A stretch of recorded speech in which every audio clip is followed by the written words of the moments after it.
बच्चों last video में हमने देखा था जब हमने L और R को बैटरी के साथ कनेक्ट करा था तो करंट धीरे धीरे इंक्रीज हो रहा था और करंट धीरे धीरे इंक्रीज होने के बाद एक टाइम के बाद वो उसने अपनी मैक्सिमम वैल्यू को अचीव कर लिया। वही पॉइंट हमने पहला लिखा हुआ है, suppose a circuit has been close for a long time, the current has reached its steady state, the value is I not.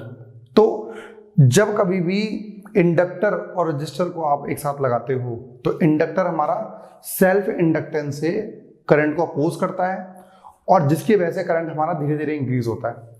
लेकिन इंक्रीज तो हो रहा है, उसका हमने फॉर्मूला भी ड्राइव किया था। किसी टाइम पर आपको करंट निकालना हो तो किस तरीके से निकाल सकते हैं। आपने यदि लास्ट वीडियो नहीं देखी है तो पहले वो देखना, उसके बाद ये देखना। तो हमें ये समझ में आ गया कि करंट इंक्रीज हो रहा है तो हम कैसे निकालें। तो बच्चों जैसे ही हमने यहाँ से बैटरी को डिस्कनेक्ट करा तो आपका जो करंट था वो डिक्रीज होने लग गया क्योंकि I नॉट तो अचीव कर लिया उसने। तो जैसे ही आपने बैटरी हटाई उसके बाद जो करंट की मैक्सिमम वैल्यू थी वो धीरे धीरे घटने लग गई।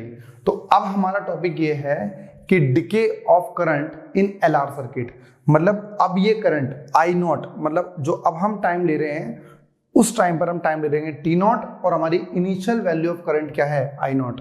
मतलब हम ये चाह रहे हैं, जैसे चीज नहीं है पहले में 0 1 2 3 दैट इज 100। तो पहले जो करंट था पहले वाले केस में से, पहले वाले वीडियो में हमने जो देखा था उसमें करंट बढ़ रहा था, इंक्रीज इन करंट था। लेकिन अब क्या है 100 तो पहुंच गया दैट इज I नॉट। अब करंट डिक्रीज होना स्टार्ट हो गया 99 98 अप टू सो ऑन 0। तो अब करंट 100 से दोबारा से डिक्रीज होना स्टार्ट हो गया है। तो अब हम ये चाहते हैं कि ये बताइए I नॉट से 0 करंट को पहुंचने में कितना टाइम लगेगा, ये आपको निकालना है। अब तो इसको हम बोलते हैं डिके ऑफ करंट। लिखा भी हुआ है इन्होंने यहाँ पर, सेकंड पॉइंट हमने लिखा है कि now as a battery disconnected the current decreases in the circuit and the disinduce an EMF that is equals to minus L di by dt, जो मैं पहले ही बताया। तो भाई अब हमारी कंडीशन क्या है, जैसे ही मैंने स्टॉप वॉच स्टार्ट करी है उस टाइम पर हमारे जो करंट है वो क्या है I not. At any instant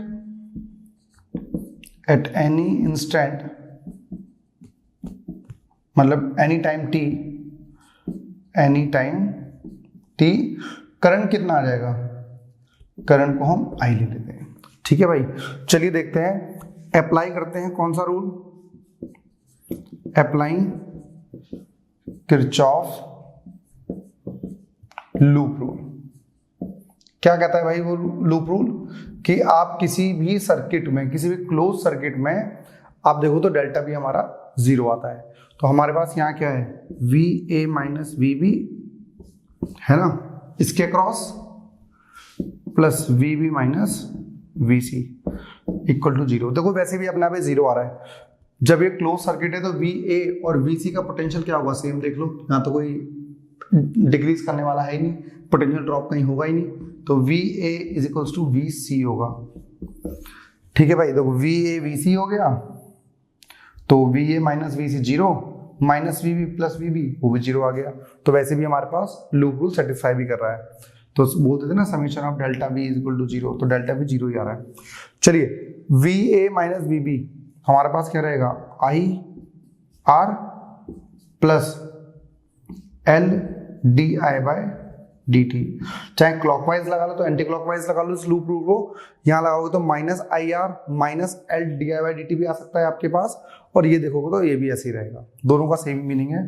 तो IR is equals to minus L DI by DT। हमें निकालना क्या है, इंटीग्रेट करना है, I की वैल्यू निकालनी है।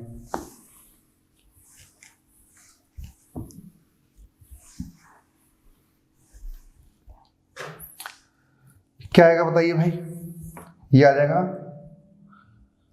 R DT minus L, DT divide में था, इधर मल्टीप्लाई में आ गया, L इधर आ गया और हमारा आ गया है DI बाय I।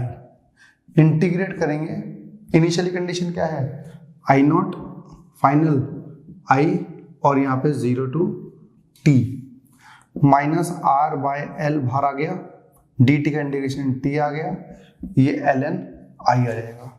लेकिन लिमिट क्या है I नॉट से लेके I तक। ये हमारी वैल्यू दी हुई है हमको। तो भाई क्या करते थे, ये वाला रूल आपने कल भी पढ़ा था, क्या पढ़ा कि ln a minus ln b is equals to ln a by b, ये वाली चीज थी, है ना।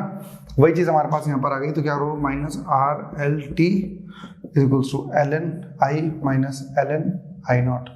इसे क्या ले सकते हो आप, minus R by L T is equals to ln i by i naught. बेटा ln इधर जाएगा तो क्या हो जाएगा, e to the power minus r by l into T is equals to i by i naught. बेटा i naught इधर चला जाएगा, i नॉट e to the power minus r by l t is equals to i।